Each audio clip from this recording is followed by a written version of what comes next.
मानव को जो चाहिए वो मिलकर रहेगा, लेकिन कलयुग के भागदौड़ भरी जिंदगी में आज हर कोई इंसान बेहतर और सफलता के लिए दौड़ रहा है, लेकिन उनमें से कुछ ही अपने लक्ष्य को प्राप्त कर पाते हैं, जबकि ज्यादातर लोग कभी भी अपने लक्ष्य तक पहुंच ही नहीं पाते। जब भी इंसान अपने लक्ष्य की ओर कदम बढ़ाते हैं, तब इंसान के मन में तरह तरह के विचार उठने लगते हैं, जैसे कि मैं ये कर पाऊंगा या नहीं, मैं इसमें असफल तो नहीं हो जाऊंगा, इसमें तो बहुत समय लगेगा, लेकिन मेरे पास इतना समय है ही नहीं, मेरे इस काम को देखकर लोग क्या कहेंगे, वगैरह वगैरह। लेकिन इन सब में सबसे बड़ा डर यही है कि मैं सफल हो सकता हूं या नहीं। यह डिग्री आज के इस कथा के माध्यम से जानेंगे कि असफलता के डर को कैसे दूर किया जाए, और साथ ही हम ये भी जानेंगे कि इंसान के मन में असफलता का ये डर क्यों पैदा होता है और उसका आखिर क्या कारण है। तो चलिए कहानी शुरू करते हैं। बहुत समय पहले की बात है। एक बौद्ध भिक्षु पहाड़ों से घिरे घने जंगल के पास अपनी कुटिया बनाकर रह रहा था। वो बौद्ध भिक्षु बहुत बुद्धिमान और आत्मज्ञानी व्यक्ति था। दूर दूर से लोग उनके पास अपनी समस्या लेकर आया करते थे और वो बहुत ही समझदारी से उनकी समस्या का समाधान करते थे। एक दिन वह एक पास के गांव में चावल लेने के लिए गए और जब वो वापस लौट रहे थे तो रास्ते में एक युवक ने उनको रोका और कहते हैं, हे महात्मा, मैंने सुना है कि आप किसी भी समस्या को बहुत ही समझदारी से सुलझाते हैं और मैंने कई लोगों से आपके आत्मज्ञान के किस्से भी सुने हैं।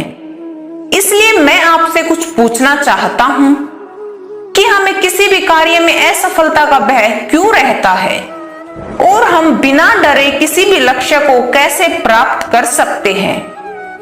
यह सुनकर बौद्ध भिक्षु मुस्कुराए और कहा, मैं आपके इस सवाल का जवाब जरूर दूंगा और इसके बाद आपकी सारी समस्याएं भी खत्म हो जाएंगी, लेकिन उससे पहले तुम्हें मेरे साथ मेरी कुटिया तक चलना होगा।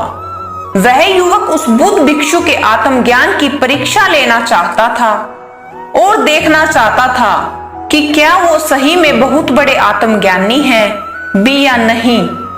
इसलिए वह युवक उनके साथ कुटिया तक जाने को तैयार हो गया और इसके बाद बौद्ध भिक्षु उस युवक को अपनी कुटिया में ले गए। लेकिन तब तक शाम हो चुकी थी और वो दोनों भी पैदल यात्रा से थक गए थे, भूखे प्यासे थे। इसलिए बौद्ध भिक्षु ने उस युवक से कहा, बेटा अभी तुम भोजन करके आराम करो, तुम्हारे सवाल का जवाब मैं तुम्हें सुबह दूंगा। और फिर वो दोनों खाना खाकर सोने चले गए। अगली सुबह जब वो युवक उठा तो बौद्ध भिक्षु ने उस युवक से कहा, चलो मेरे साथ, आज मैं तुम्हें जंगल में घुमाने ले चलता हूँ। और वो दोनों जंगल के लिए निकल गए। थोड़ी देर बाद एक बड़ी सी गुफा के पास पहुंच गए और बौद्ध भिक्षु ने गुफा की तरफ इशारा करते हुए कहा, चलो आज मैं तुम्हें इस गुफा के दर्शन करवाता हूँ। युवक ने उत्सुकता से कहा, जरूर महाराज, मुझे भी जंगल की गुफा देखने की इच्छा बहुत पहले से थी। इसके बाद वो दोनों गुफा के अंदर चले गए और गुफा के अंदर काफी अंधेरा था और थोड़ी देर बाद वो बौद्ध भिक्षु चुपचाप तरीके से गुफा के बाहर निकल आते हैं और एक बांस के बड़े दरवाजे से उस गुफा के द्वार को बंद कर देते हैं।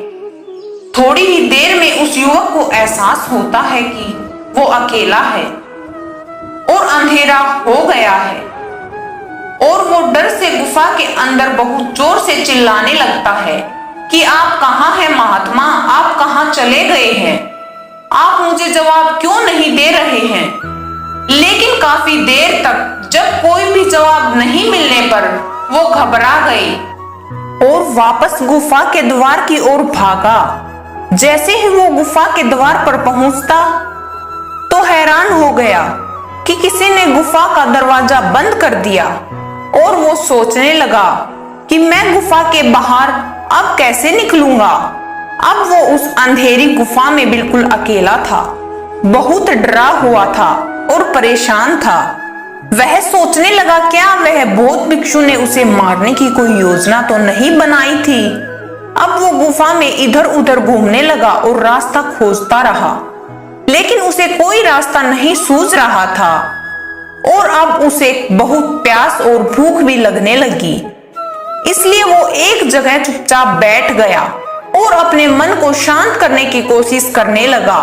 और कुछ देर बाद ही उसने देखा कि एक रोशनी कहीं दूर से सुरंग में आ रही है और उसने धीरे धीरे उस रोशनी का पीछा किया और देखा कि एक छोटा सा सुराग बना हुआ और उसमें से वो निकल सकता है, लेकिन वो सिरा उसकी पहुंच से बहुत ऊपर था और उसने बहुत कोशिश की पर वो वहां तक पहुंचने में असफल रहा और अब वह थक के जमीन पर बैठ गया।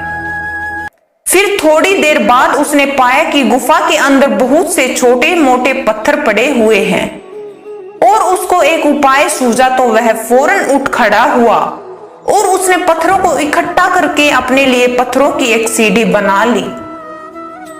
उस समय उसने अपनी सारी भूख प्यास भुलाकर अपना सारा ध्यान एक ही जगह पर केंद्रित किया और वो उन पत्थरों पर चढ़कर उस छोटे से सुरंग तक पहुंच गया।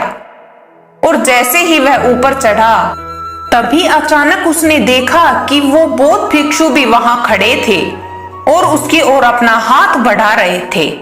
फिर युवक बौद्ध भिक्षु का हाथ पकड़कर तुरंत गुफा से बाहर निकल आए और वो जैसे ही बाहर निकले, वह उस बौद्ध भिक्षु पर गुस्से से चिल्लाने लगा, क्या आप पागल हो गए हो? आपने मुझे इस अंधेरी गुफा में अकेले क्यों छोड़ दिया? आप खुद बाहर आ गए। क्या आप जानते हैं मैं कितना डर गया था और मैं कितना प्यास से तड़प रहा था? तब वह बौद्ध भिक्षु ने मुस्कुराते हुए कहा, शांत हो जाओ मेरे बच्चे, लो पहले पानी पी लो। युवक ने तुरंत थोड़ा पानी पिया और शांत होकर फिर कहा कि महात्मा मुझे अपने गुस्से के लिए क्षमा करें, लेकिन मुझे बताइए कि आपने ऐसा क्यों किया? तब बौद्ध भिक्षु ने उस युवक से कहा, बच्चे अब मेरी बात ध्यान से सुन लो। तुम केवल अपने 2 कारणों से इस गुफा से बाहर निकल पाए और उन्हीं 2 कारणों ने तुम्हें उस गुफा से बाहर आने पर मजबूर कर दिया। पहला कारण है कि तुम बहुत प्यासे थे, भूखे थे और डरे हुए थे। दूसरा कारण है तुम्हें गुफा में घुटन महसूस हो रही थी। लेकिन अब मैं तुम्हें कुछ मुख्य कारण बताता हूं जिनकी वजह से बाहर निकल पाए।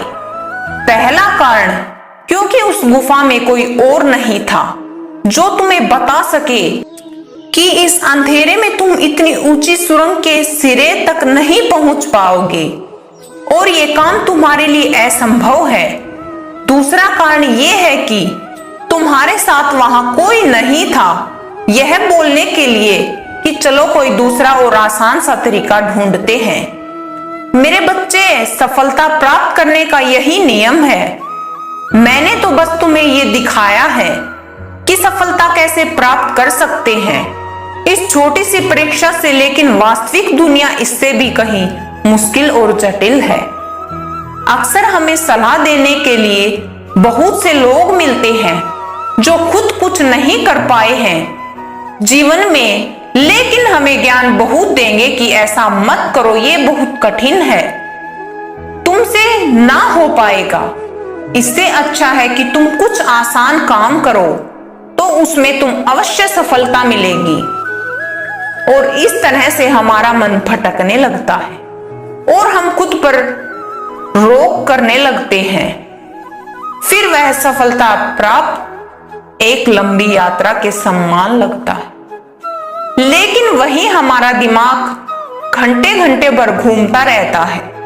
कुछ महीनों तक लक्ष्य को पाने की कोशिश के बाद हमारी सोच बदलने लग जाती है और हम उस रास्ते को छोड़कर अलग रास्ते पर चलने लगते हैं। फिर बौद्ध भिक्षु कहते हैं, बच्चे, गौतम बुद्ध अक्सर ये बात कहा करते थे कि हम समस्याओं को तभी देखते हैं जब हमारा ध्यान अपने लक्ष्य पर नहीं होता है। और ये 100% सच बात है। जब कोई तीरबाज निशाना लगाने वाला होता है तो वो एक आंख बंद कर लेता है और दूसरी आंख से केवल लक्ष्य को देखता है। इसी तरह हम सभी असफलताओं से डरते हैं जब हमारा ध्यान अपने लक्ष्य पर नहीं होता बल्कि रास्ते में आने वाली कठिनाइयों पर ही केंद्रित होता है। तुम भी गुफा से बाहर तभी निकल पाए क्योंकि गुफा के अंदर तुम्हें कुछ भी दिखाई नहीं दे रहा था, बस कुछ छोटे से सिरे से आने वाली रोशनी को छोड़कर। और अगर उस गुफा के अंदर रोशनी होती तो वहां के बड़े बड़े गड्ढे और कीड़े मकोड़े देखकर तुम डर जाते और वहीं घूमते रहते।